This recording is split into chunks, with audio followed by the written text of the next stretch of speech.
말씀을 보시겠습니다. 시편 99편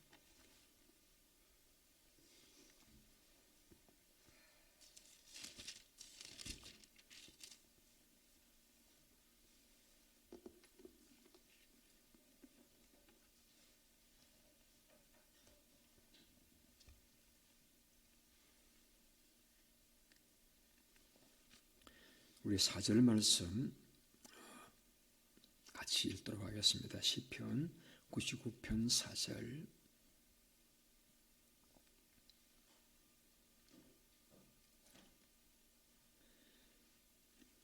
찾으셨죠? 능력 있는 왕은 정의를 사랑하느니라. 주께서 공의를 견고하게 세우시고 주께서 야곱에게 정의와 공의를 행하시나이다. 여기 왕에 대한 말씀이 나오죠. 우리가 나라를 정상적으로 운영하려고 하면은 세 가지 기관이 필요합니다. 왕이 있어서 나라를 다스려야 되고, 또 재판장이 있어서 일들을 바르게 판단해 주어야 됩니다. 뿐만 아니라 이제 국회가 있어가지고 중지를 모아서 또 나라를 도와야 됩니다. 근데 왕은 나라를 다스리는 그런 사람입니다. 근데 그 왕의 자격을 이야기할 때에 우리가 권세가 있어야 된다, 혹은 인기가 있어야 된다, 능력이 많아야 된다, 그런 여러 가지 이야기를 이야기할 수 있겠는데, 오늘 이 시편 199편 말씀에서는 어떤 왕이 능력 있는 왕이냐를 언급하면서 정의를 사랑하는 사람이다 라고 언급을 하고 있습니다. 옛날 버전에서는 공의를 사랑하는 것이다 라고 했습니다. 그래서 능력 있는 왕이라고 하면은 공의, 그러니까 공평하고 의롭게 나라를 다스리는 사람, 이것이 왕의 능력이다 라고 말씀하고 있습니다. 많은 백성들이 왕의 다스림을 통해서 살아가게 되어지는데, 만약 그 왕이 공평하지 않고 이렇게 편중되어진다든지, 또 의롭지 않고 불의하다든지 하다 보면은 결국은 나라가 잘못되고 백성들의 어려움을 겪게 되어지는 것입니다. 그래서 저는 어떤 면에서는 그 왕의 역할이라는 것은 교통 정리하는 것과 같다라고 생각을 할 때가 있습니다. 네 방향에서 차들이 이렇게 오면은 신호등이 있어가지고 이제 어느 방향으로 가야 되는지를 이렇게 지시를 해줌으로써 순차적으로 이제 차들이 잘 운행이 되어질 수가 있습니다. 때로는 전기가 나간다든지 또 어떤 사건이 생겨가지고 그 신호등이 제 기능을 못할 때에 교통 순경이 나가서 상황을 정리합니다. 수신호를 통해 가지고 이제 갈 차는 가게 하고 멈출 차는 멈추게 함으로써 상황을 안정되게 또 안전하게 정리를 합니다. 그런데 이제 그 교통 순경이 잘못하는 경우들이 있죠. 어떤 경우들입니까? 이제 욕심을 가지게 되어지면은 분명히 법규를 어기는 그러한 차량이 있음에도 어떤 뇌물을 받는다든지 돈을 받는다든지 이렇게 해가지고 그걸 눈 감아주다 보면은 그 피해를 다른 차량 또 다른 사람들이 피해를 입게 되어지는 것이죠. 그와 같이 왕이 나라를 다스릴 때에는 공과 의롭게 공평하고 의롭게 다스려야 되는데 이 왕이 욕심을 갖게 되어지면은 이제 공평하게 나라를 다스리지 못하고 이제 나라가 뒤죽박죽 되어지는 그러한 나라가 되어지고 그래서 많은 백성들이 고통을 겪게 되어지는 것입니다. 그래서 백성들이 늘 기대하는 바는 공평한 왕, 그래서 옳은 대로 나라를 다스리는 또 이제 공의롭게 다스리는 그러한 왕이 등장하기를 다 바라고 또 기대하는 것입니다. 그래서 오늘 시편 99편에서는 이 왕에 대해서 시편 기자는 하나님을 언급하고 있습니다. 누가 능력 있는 왕이냐? 1절을 읽지 않았습니다마는 여호와께서 다스리시니 만민이 뜰 것이다. 여호와께서 그룹 사이에 자정하시니 땅이 흔들릴 것이로다. 시온에 계시는 여호와는 위대하시고 모든 민족보다 높으시도다. 주의 크고 두려운 이름을 찬송할지니 그는 거룩하심이로다. 주께서 야곱에게 정의와 공의를 행하시나이다. 이 땅에 인간의 왕들은 의도는 공평하고 정의롭게 다스리기를 원하지만은 그 판단력과 또 능력이 제한되어서 공평하게 행하지 못할 때가 있습니다. 예를 들면 다윗이 대단한 왕이잖아요. 하지만은 그 다윗의 신하 가운데 요압이라고 하는 불의한 장수가 있었습니다. 나라가 사울과 다윗으로 나뉘어져 있을 때에 다윗은 그 사울의 나라와 화평하기를 원했습니다. 그러나 그 요압은 자기 동생을 죽였던 그 사울의 부하 아비새를 화평하러 온 그를 다윗의 뜻과는 달리 그가 사심을 가지고 죽이게 되었습니다. 그러면은 다윗이 그 요압을 처리해야 되잖아요. 왜 불의를 행했으니까? 평화의 사신으로 왔는데 그를 죽였으니까, 잘못했으니까 요압을 제거해야 됩니다. 그런데 다윗이 그 요압을 제거하지 못합니다. 왜? 요압의 세력이 막강했기 때문에 그를 제거하지 못하고 다윗이 이제 세상을 떠날 때에 솔로몬에게 나라를 물려주면서 그 요압에 대하여서 당부를 합니다. 그래서 솔로몬이 그 요압을 처리하게 되었습니다. 그런 경우가 있는 것이죠.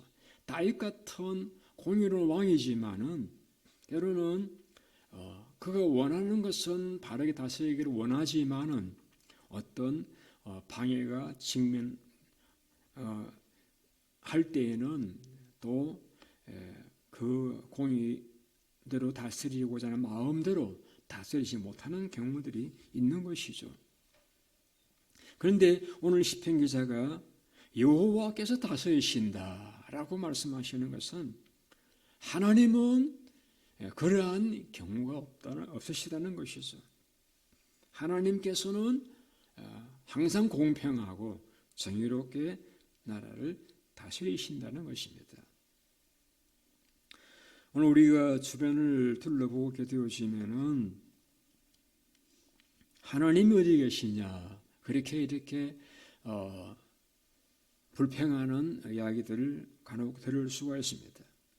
이를테면은 힘센 러시아가 이제 우크라이나를 침략하고 미사일을 날리고 이렇게 하는 이런 불의한 힘이 있다라고 해서 약한 나라를 쳐들어가고 폭탄을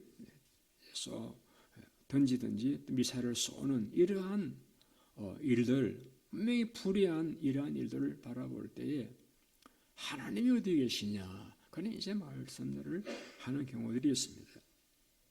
그럼 우리가 지나간 역사를 살펴보게 되어지면은 당장에는 강한 나라가 힘센 자가 득세하고 이익을 보는 것 같아도 독일이 망했었고 일본이 망했었고 불의한 나라 결국은 망하고 만다는 사실을 우리는 역사를 통해서 분명하게 확인할 수가 있습니다.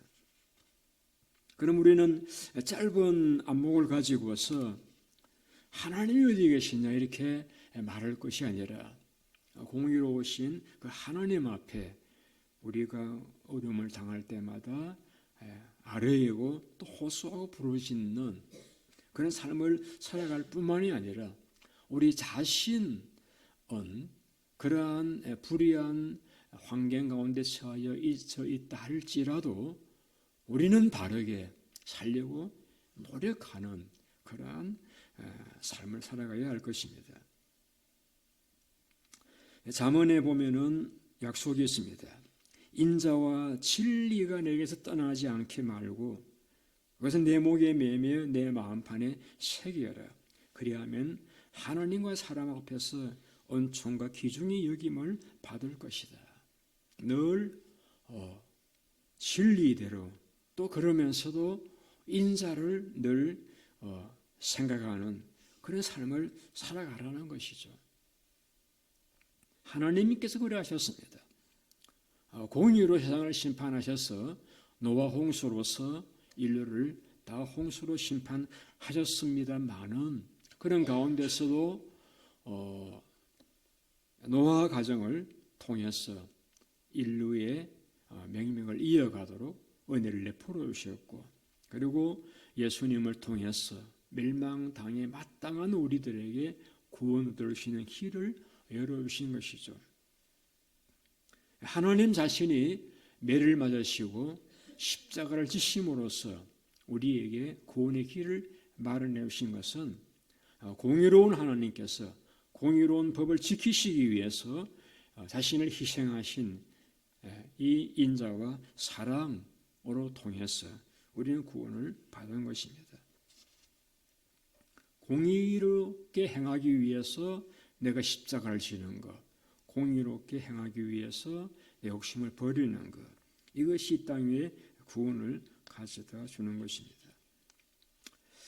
우리는 이런 하나님의 그 공의와 인자를 늘 기억하고 자신이 바르게 살기 위해서 노력하고 또 그러면서도 하나님의 인자에 또 호소하는 그런 삶을 살아가야 할 것입니다.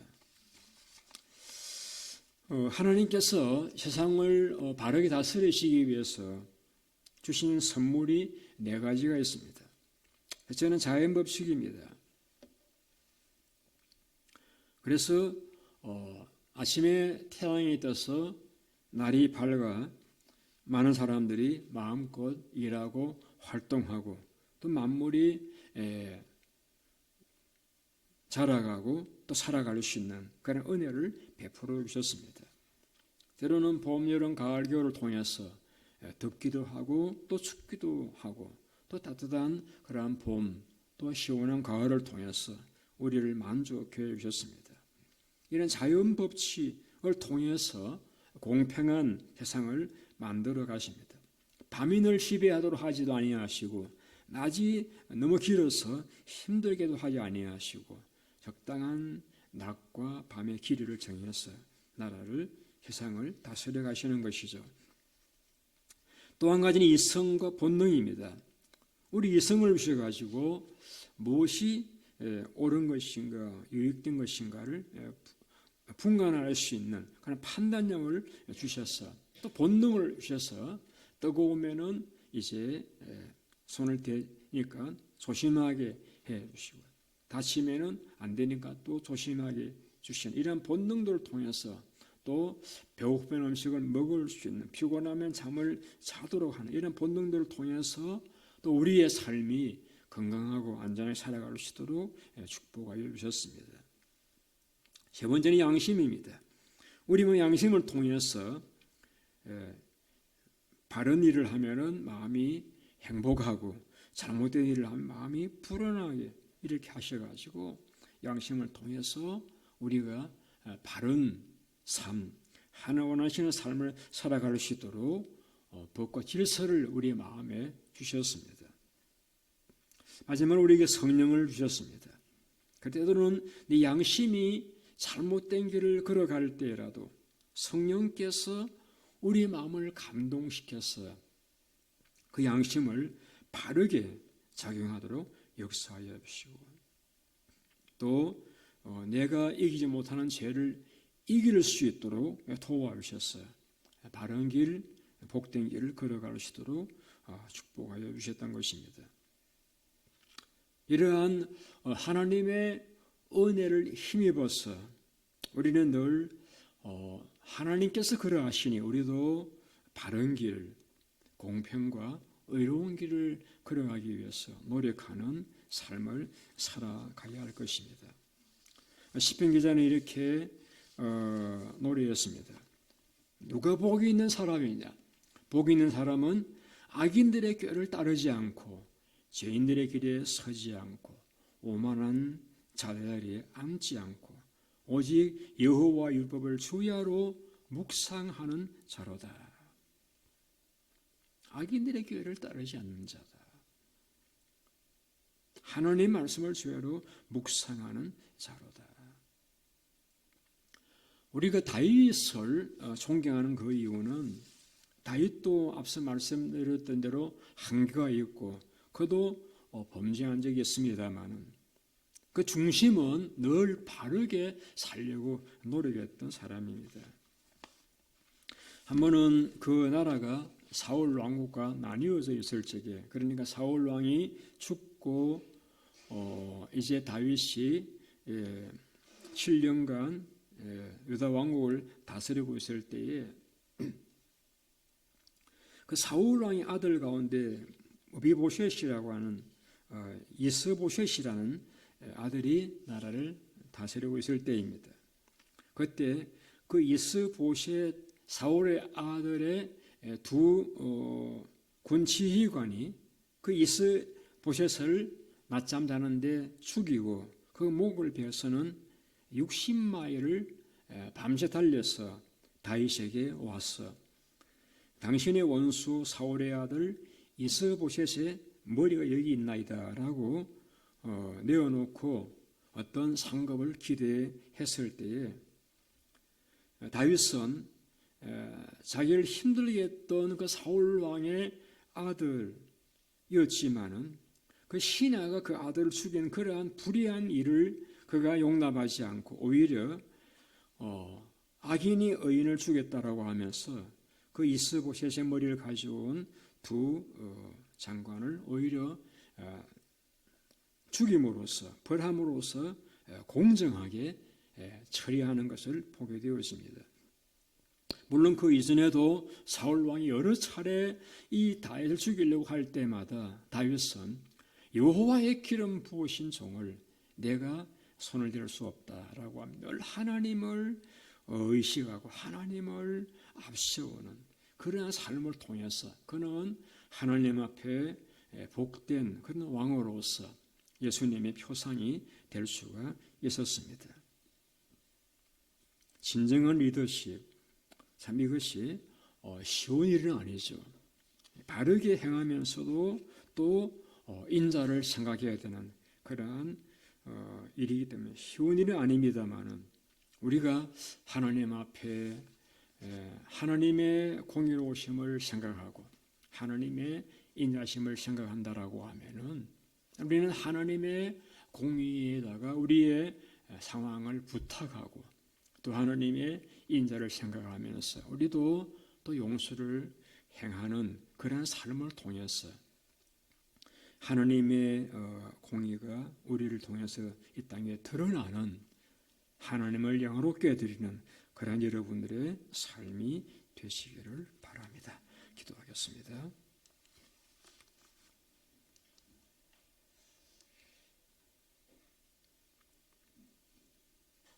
자비로우신 주님 감사드립니다.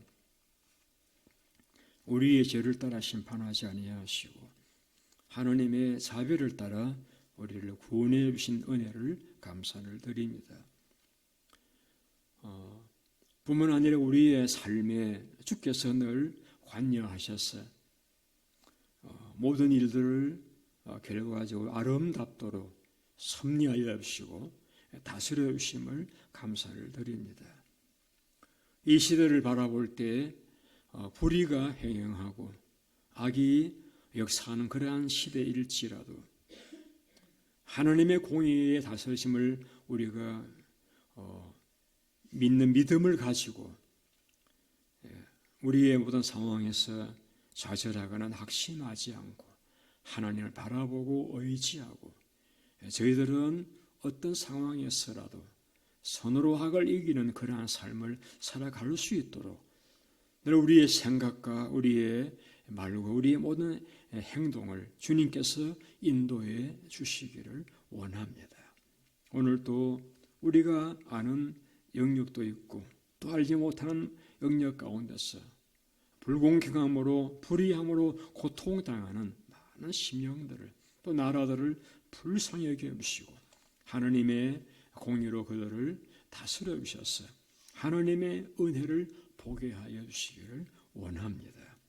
오늘도 우리의 생각 속에 사탄이 욕심을 통해서 악한 꾀를 따라 살아가도록 충동할 때마다 늘 말씀을 기억하고 하나님을 두려워하고 욕심을 버리고 바른 길, 복된 길을 걸어가도록 우리의 걸음과 생각들을 인도하여 주시옵소서.